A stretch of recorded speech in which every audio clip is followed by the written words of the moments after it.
Oke teman-teman, di video sebelumnya kita sudah berhasil mengkoneksikan PC 0 dengan PC 1.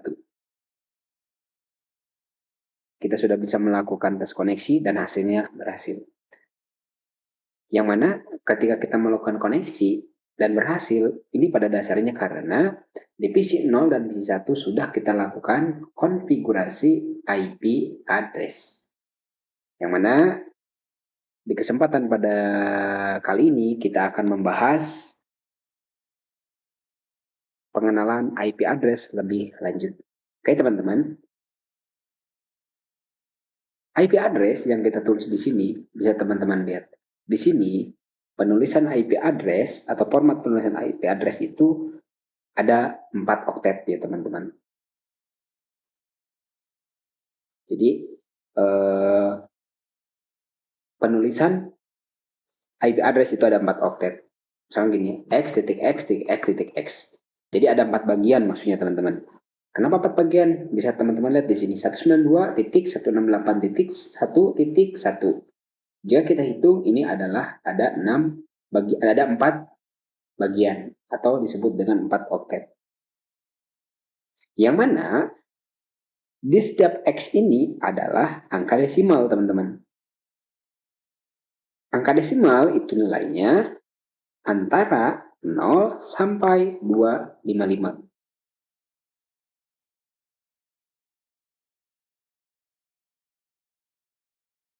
Ya, teman-teman ya. Jadi angka desimal itu angkanya dari 0 sampai 255. Tidak kurang dan tidak lebih. Jadi kalau angka desimal itu tidak mungkin minus atau juga lebih dari 255. Pasti nilainya kisaran di sini, 0 sampai 255, teman-teman. Kemudian contoh IP itu seperti apa sih? Contoh IP yang ini, teman-teman. 192.168.1.1. 192.168.1.1 atau 1.2.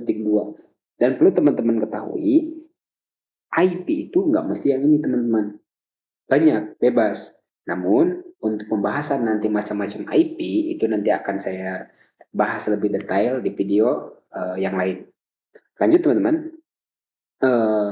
Tadi sudah saya jelaskan ya, sudah tekankan bahwa IP itu bebas, boleh mana aja. Yang penting apa? Yang penting angkanya itu dari 0 sampai 255. Nggak boleh seperti ini teman-teman, misalnya 192, 168, 256.1. Kenapa nggak boleh? Karena tadi itu cuma boleh sampai 2555, nggak boleh sampai 256. Itu ya teman-teman ya.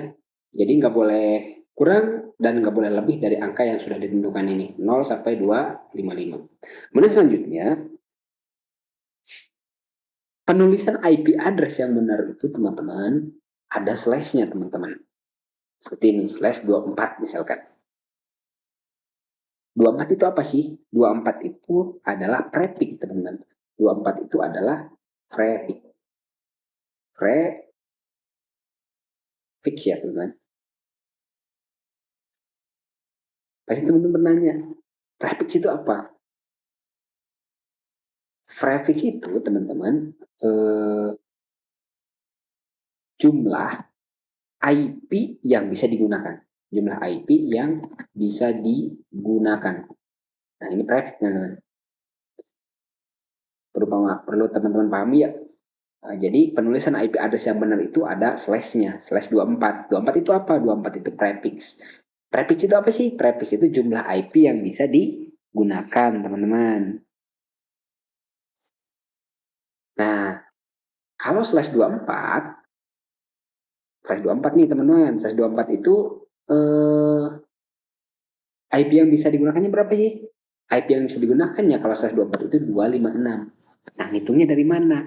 Tenang, nanti di video yang akan datang atau di video selanjutnya akan saya terangkan bagaimana sih cara menghitungnya. Kok bisa slash 24 itu IP yang bisa digunakannya 256. Nanti teman-teman saya siapkan video selanjutnya. Selanjutnya teman-teman, di video kali ini kita juga nanti akan membahas yang namanya subnetting ya teman-teman. Subnetting itu apa sih teman-teman? Subnetting itu adalah teknik. Teknik untuk apa? Teknik untuk menentukan traffic yang paling efektif. Ini yang dimaksud dengan subnetting. Subnetting itu adalah teknik atau cara untuk menentukan traffic yang paling efektif. Maksudnya buat apa sih? Misalkan gini teman-teman, misalkan kita punya 6 komputer teman-teman. Kan di sini ya, apa? Sekarang gini, kita punya 6 komputer teman-teman. Saya tulis di sini deh. Di sini ada 6 komputer, 1, 2, 3, 4, 5, ada 6. Di sini ada 6 komputer. Tadi kalau kita menggunakan slashnya 24, efektif enggak? Enggak. Kenapa enggak? Karena kalau kita menggunakan slash 24, total IP-nya itu ada 256. Sedangkan kita hanya membutuhkan 6 IP address saja. Jadi nggak efektif kalau kita menggunakan 24. Nah, ketika kita paham, kemudian kita gunakan subnetting ini, maka kita nanti akan tahu, oh yang paling efektif kalau kita punya 6 PC, efektifnya berapa? Nih, saya kasih bocoran teman-teman. Karena teman-teman kan belum belajar tentang subnettingnya. Saya kasih bocoran. Jadi kalau misalkan kita punya 6 komputer, itu prep yang paling efektif itu menggunakan slash 29. Kenapa? Karena kalau kita pakai slash 29, itu total IP yang bisa digunakannya 8. Mendekati kan? Mendekati yang di sini ya. Di sini kan 6, kita punya 8. Efektif dong, kenapa sih saya cuma 2? Nggak mubajir-mubajir banget gitu. Coba kalau misalkan kita pakai slash 24, itu totalnya 56. Berarti berapa yang tersisa? 250 mubazir, teman-teman. Oke, jadi seperti itu, teman-teman.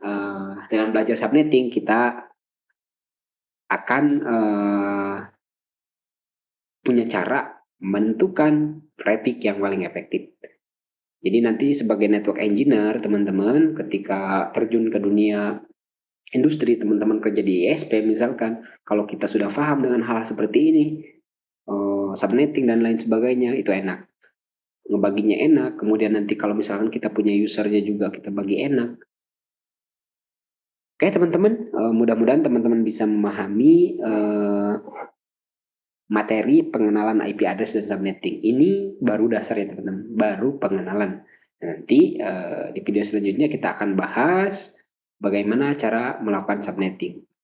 Bagaimana kita cara melakukan perhitungan menentukan traffic yang paling efektif untuk sebuah jaringan komputer. Demikian teman-teman, sampai ketemu di tutorial selanjutnya.